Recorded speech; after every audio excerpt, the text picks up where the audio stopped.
All right, here we go.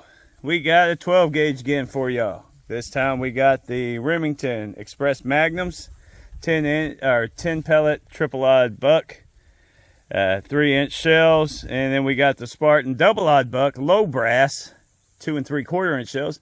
We're just going to take a quick look at the difference in recoil between the two while firing it through a bolt action shotgun, which today is going to be the original Marlin Goose gun, and see what it does. So y'all stay tuned and see which one kicks me like a mule and which one don't.